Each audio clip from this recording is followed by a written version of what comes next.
Recent Talk.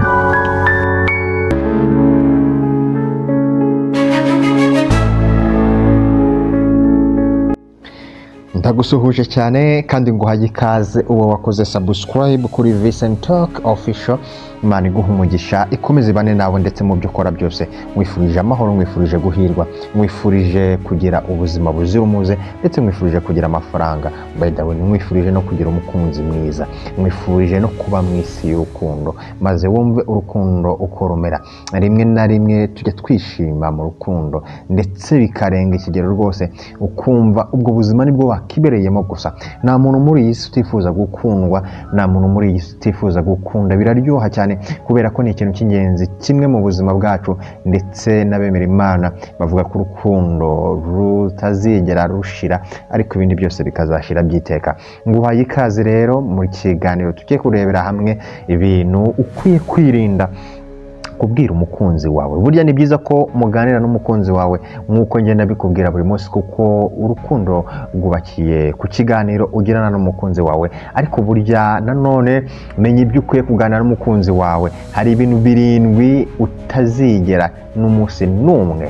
Niyo nama nakugira, ubwiraho umukunzi wawe, kuko nubibwiraho umukunzi wawe uzawusenya urukundo rwawe rwose. Burya kuko urukundo rwubakiye ku cyizere nk'uko bajya babivuga, ariko ndagenda gakeya nubwo nawe abihakana, kuko bigira uruhare runini mu gutuma umubano w'abakundana urushaho gushinga imizi ndetse ukaniyongera, kuko uba wubakiye ku cyizere ndetse no kwizerana hagati ya buri umwe. Ariko uko byagenda kose nuko bimeze kose, burya hari amagambo udakwiye kubwira umukunzi wawe, hari ibintu udakwiye kubwira umukunzi wawe uko byamera kose. Ibi bintu ngiye kukubwira ahangaha ntuzigere ubikora n'umunsi n'umwe, kuko umunsi wabikoze bizakubera ibintu bibi cyane. Ngiye kukubwira ahangaha kuko ubuzima bw'urukundo rwawe uzaba uri kugenda ubushyira mu muriro utazima. Ni mu gihe rero ibyo bintu bigera kuri 7 cyangwa se binarengaho muri rusange, uramutse ubivuze n'ubundi bibangamira icyizere cy'umukunzi wawe ugirirwa, ndetse n'ibintu atangira gushidikanya ku mubano wanyu nawe, cyangwa se rimwe na rimwe nibimushimishe, rimwe na rimwe nabibone neza. Hari abantu uzumva bavuga ngo urukundo ngo akenshi hano utuntu tw'utunyoma, ngo ushyiramo n'akantu k'akanyuma ko kubisha umukunzi wawe. Oya, ibyo ntabwo ari byo. Urukundo rwubakiye mu kuri, ariko nanone mu kuri hari ibyo ukwiye kuvuga, hari ibyo ukwiye gukora, hari n'ibyo udakwiriye gukora, kubera ko isi niko imeze, abantu niko bameze. Twese ntabwo twifuza kubyumva, twese ntabwo twifuza kuba twabimenya. Nguhaye ikaze rero mu kiganiro cyacu, mubwira ngo wihangane niwihutisha ino video maze wumve akantu ku kandi, kugira ngo ukomeze umererwe neza mu rukundo kandi ukomeze ugire n'ibihe byiza. Ikintu cya mbere rero ukwiye kumenya, utazigera n'umunsi n'umwe ubwira umukunzi wawe, cyangwa se ngo umukunzi wawe amenye umubare wabo mwakoranye imibonano mpuzabitsina. Ntuzigere n'umunsi n'umwe bwira umukunzi wawe umubare w'abantu mwigeze kuryamanaho uko waba umeze kose, kubera ko umunsi wabimubwiye urukundo rwanyu ruzahita rurangira. Hari bamwe rero usanga bagira umuco wo kuvuga umubare w'abantu bamaze gukorana imibonano mpuzabitsina, ugasanga babifata nko gutebya, cyangwa se abandi bakaba ugira ngo wenda bagamije kwereka abo bakunda ko ari abanyakuri. Impamvu rero iyo ari yo yose, ariko ugirwamo inama yo kwirinda kubwira umukunzi wawe ibintu nk'ibi, kuko bishobora kumukomeretsa, kandi atari uko wari ugamije kumukomeretsa, bikaba byanamuviramo guhita mutandukana iteka ryose. Burya iki ni ikintu gikomeye cyane kukibwira umukunzi wawe, ni ikintu gishobora gutuma urukundo mufitanye rurangira, kubera ko ntabwo bisona neza mu matwi ye, ntabwo abikunda rwose. Nubwo rero aba ari amateka yawe yihariye, nta muntu n'umwe ushobora kwishimira kumva ngo umukobwa cyangwa se umusore bakundana yaryamanye n'umubare runaka w'abantu inshuro izi n'izi. Ibyo bintu rwose biryana mu matwi. Rimwe na rimwe rero ubundi mu rukundo ntabwo ari byiza gucira urubanza umuntu ubuzima yabayemo mutaramenyana. Ibyo ntabwo ari byiza cyane kubera ko ubwo buzima nyine aba yarabubayemo mutaramenyana. Of course ntabwo uba wari uhari, niyo mpamvu utagakwiye kumucira urubanza, ariko nanone hari ibintu utagakwiye kubwira umukunzi wawe ngo nuko by the way ngo nuko ngo atari ahari. Oya, ni yari ahari koko birumvikana, ariko ntabwo ukwiye kumenya umubare w'abantu mwigeze kuryamanaho umunsi umwe cyangwa se ubuzima bwawe bwose. Ikindi kintu cya kabiri udakwiye kubwira umukunzi wawe cyangwa se adakwiye no kumenya ni ibyerekeranye n'uwo mwatandukanye, ibyo twakwita nk'umu ex. Ntabwo ari byiza kuganiriza umukunzi wawe ku mu ex. Ibi ngibi ni ibintu nabyo bitarebeka neza cyane. Igihe winjiye mu rukundo rushya ni byiza ko wibagirwa ibintu byose byabaye hagati yabo mwigeze gukundana. Rekera uwo mwatandukanye mu mwanya we, umuha agaciro akwiriye ndetse umuhe agaciro kubw'icyo gihe yari ari mu buzima bwawe, maze uko waba wizeye umukunzi wawe kose, urwo agukunda rwose, nta na rimwe azigera yishimira kumva amateka yawe nubwo mwari muri kumwe mbere y'uko muhura. Mu matwi ye bizaba ari nko kumugereranya n'uwo nguwo, kandi burya abantu bose ntabwo bifuza ko abantu ubagereranya n'abandi. Ni byiza rero ko utazigera uvuga ku mu ex mwatandukanye cyangwa se ku muntu mwakundanaga muri mu rukundo. Niba nawe warageze ugira, of course ni byiza, ariko niba waramugize ntuzigere n'umunsi n'umwe ukora ikosa. Ndakubujije ntuzigere ukora ikosa ryo kuganira ku mu ex wawe cyangwa se ryo kuvugana ku muntu mwahoze mukundana umubwira umuntu muri relationship. Ikindi kintu rero ugomba kumenya, ntuzigere ubwira umukunzi wawe abantu bagusaba urukundo. Ni kenshi rero uzumva wifuje kubwira umukunzi wawe abasore cyangwa se abakobwa bakubwira ko bagukunda, nubwo nta kibi ubugamije. We ashobora kutabyakira uko wabimubwiye, akaba yanakeka ko uteganya kumwanga cyangwa se kumuca inyuma. Ibi rwose ndabikubwira nk'ukuri. Burya iyo rero umubwira ko hari abandi bantu bagukunda ndetse akanarengera akakubwira abo ari bo, bituma atangira kwigereranya nabo ndetse akatakariza icyizere, akajya buri munsi yijajinga avuga ati kubera iki. Niyo mpamvu mubwiye ko rero ntuzigere ukora ikosa n'umunsi n'umwe ngo ubirengeho, maze ubwire umukunzi wawe abantu bashaka kugutse cyangwa se abantu bagusaba urukundo cyangwa se abantu bifuza ko mwajya muri relationship. Ikindi kintu ukwiye kumenya kandi ukwiye gushyira mu mutwe wawe, abantu wumva ufitiye urukundo. Rimwe na rimwe gukunda ni byiza, hari igihe uri gukunda umuntu rwose nawe agukunda, ariko ubuzima bwa buri munsi hari igihe rimwe na rimwe ushiduka nawe watangiye kwiyumvamo umuntu runaka. Of course ufite umukunzi biragaragara, ariko nanone hari igihe ujya ukumva ufitiye urukundo umuntu runaka. Ntabwo ari byiza rero wibwira umukunzi wawe. Iyo ufite umukunzi kandi urukundo rwanyu rufite icyerekezo, biba bisobanuye ko nta wundi muntu muba mugomba gukundana. Ibi ngibi ariko ntibyabuza ko ushobora kubona undi muntu ukumva uramwishimiye cyane ndetse uranamukunze bitagiye kure. Kirazira rero kubwira umukunzi wawe abandi bakobwa cyangwa se abahungu wumva ufitiye urukundo, keretse niba wumva witeguye gutandukana nawe ako kanya, kubera ko ni ibintu bibi cyane, ni amakosa mabi cyane akomeye. Ntuzigire n'umunsi n'umwe ubikora. Ikindi kintu ufite kumenya mu rukundo rwawe n'umukunzi wawe, ntuzigere ubwira umukunzi wawe ko winjiye mu mabanga ye. Rimwe na rimwe hari igihe uba uri kumwe n'umukunzi wawe, ntabwo ari byiza ko ubundi winjira mu mabanga y'umukunzi wawe uri umuntu ugira umutima woroheje, kubera ko isaha n'isaha iyo ufite umutima woroheje birangira ubabaye. Amabanga y'umukunzi wawe rero ni ikintu cyo kwitondera cyane cyane mu buzima, cyane cyane wenda nka telefone ye. Hari abantu rero usanga bakundana ariko yarambika telefone hasi ugasanga ahise ayifata agiye muri telefone ye, ugasanga agiye muri SMS, agiye kuri WhatsApp, agiye kuri Facebook. Ibyo ni ibintu wagakwiye kwirinda ubundi, kubera ko telefone y'umukunzi wawe imeze nk'urusenda, iteka iyo ukoze mu rusenda rukurya mu maso.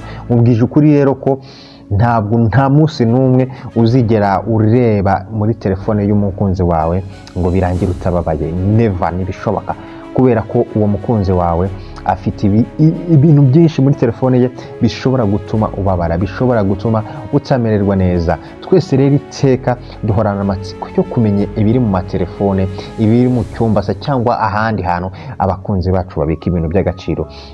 ibingibi hanini tubikora tugamije kumenya niba koko ntacyo badukinga cyangwa se igihe twumva hari ibyo tubashidikanyaho cyangwa se dushidikanyaho. Igihe ngibi ibikoze irinde kugira icyo ubimubwiraho, kabone nubwo wasangamo ibimenyetso bigaragaza ko amakosa agukorera, kuko ashobora kubyuririraho akakwereka ko utamwizera, bikaba byakurura ubwumvikane buke hagati yawe. Nk'uko nari maze kubikubwira, niba wenda ugize n'amahirwe makeya, kuko byita amahirwe make, ugafata telefone y'umukunzi wawe just wari urimo, wenda sometime hari igihe ushobora gufata nka telefone wenda ugiye kwandikamo nimero, wenda ugahita uhingukira nko kuri SMS bamwandikiye, ugahita uhingukira ku byo bamwandikiye, wenda aho ngaho wabireba ariko kirazira kikazerezwa guhita umubwira ako kanya ngo muri telefone yawe ngo nabonyemo gutya, wenda ngo mutangire mutongane. Ntabwo ari ibintu byiza, kubera ko iteka ryose burya ntabwo bimugwa neza.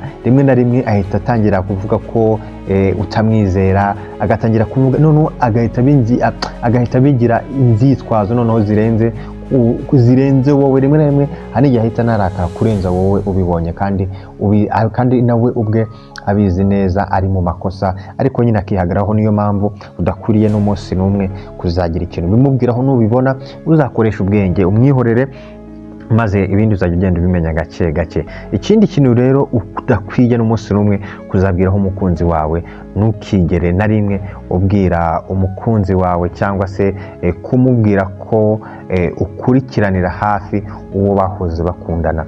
Rimwe na rimwe hari igihe ubu ufite umukunzi yarakundanaga n'umuntu ukaba umuzi, ariko ukaba utamwizera neza, cyangwa se ukaba wenda utamushidikanyaho neza, cyangwa se wenda ukaba ukurikirana uwo nguwo bakundanaga. Ntuzigere n'umunsi n'umwe ubimubwira, kuko kutiyizera no kumva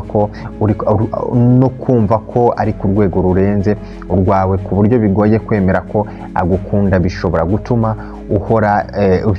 ukora ibikorwa bidasanzwe birimo no gukurikirana hafi ubuzima bwa buri munsi bw'uwo bahoze bakundana.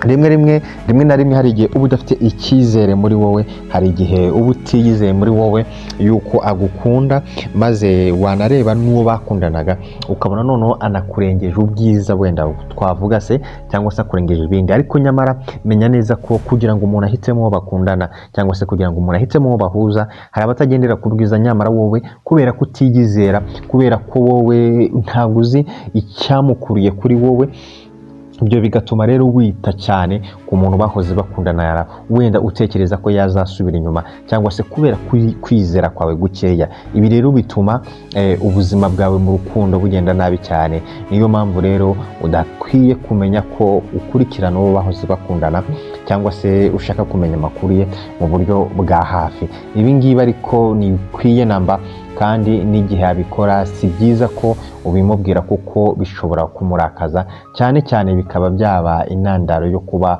mwatandukana ndetse ntimuzongere kuvugana byiteka. Ikindi kintu cya nyuma ukwiye kumenya, udakwiye gukora mu buzima bwawe bwose, udakwiye kuzigera n'umunsi n'umwe uvuga ukibwira umukunzi mu buzima bwawe bwose, ni ukumubwira ko utiyumvamo inshuti ze ndetse n'umuryango we. Ni amakosa akomeye cyane, ntuzigere n'umunsi n'umwe ubikora, kubera ko umunsi wambwiye ko utiyumvamo umuryango we, ntabwo azigera akwishimira nawe ubwawe, kubera ko iteka ryose burya umukunzi wawe aba ahora yifuza ko wakunda umuryango we, wawuba hafi, wawitaho mu buryo bwose bushoboka. Kubera ko rero uri umuntu, birashoboka cyane ko utiyumvamo umuryango w'umuhungu cyangwa se umukobwa mukunda. Nibi birashoboka cyane ndetse 100%, cyangwa se ababyeyi be. Ibi birashoboka, ushobora guhuza n'umukobwa, ushobora guhuza n'umusore, ukamukunda nawe akagukunda, ariko wagera muri famiye ye ukabona na wapi, ukabona si sawa rwose. Ibi ni ibintu bishoboka cyane 100%. Ibi kandi bishobora no kubaho no ku nshuti ze,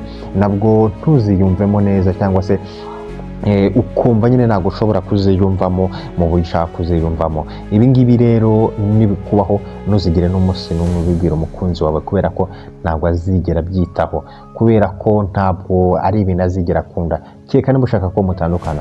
Nubwo rero nawakurenganyiriza kutabiyumvamo, kubera ko twese turi abantu, kandi burya guhuza n'umuntu ni ibintu byikora, ni ibintu bibera mu muntu, ntabwo ushobora kubihatiriza bikanga. Irinde kubibwira umukunzi wawe, kuko bishobora gukurura urwango hagati yawe nawe, cyangwa se bigatuma hagati yanyu hazamo kwishishanya ugasanga umwe ari kwishusha undi kubera ko ntago nyine muba mubyumvaho kimwe, kugira ngo rero mukomeze mugira urukundo rwiza ndetse kugira ngo mukomeze mubane neza. Ni byiza ko unkurikirana akantu ku kandi mu biganiro byose ngenda nkugezaho kugira ngo ugende usobanukirwa neza birushijeho.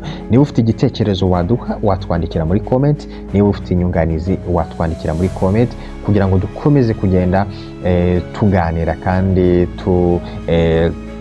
tuganira kandi tugiranaho n'inama. Niba ufite igitekerezo wakumva ushaka kugishamo inama watwandikira kuri nimero yacu ya WhatsApp ni 0783143851, ukatwandikira kuri WhatsApp tukaba twakugira inama mu buryo burambuye. Ndagushimiye cyane rero niba twatangiranye iyi video, Imana iguha umugisha, ndetse niba warakanze subscribe ni byiza cyane. Niba utarakanda subscribe nagushishikariza gukanda kuri subscribe kugira ngo tujye tubana mu nkuru zose tugenda tukugezaho hano. Ntago uzigira n'umunsi n'umwe ugira irungu kubera ko igihe cyose ndahari ku bwanyu. Ndabashimiye cyane rero, Imana ibahe urukundo ruzima, ibahe ubuzima, ibahe amafaranga. Mbifurije kugira ibihe byiza kandi mukomeze kunezerwa.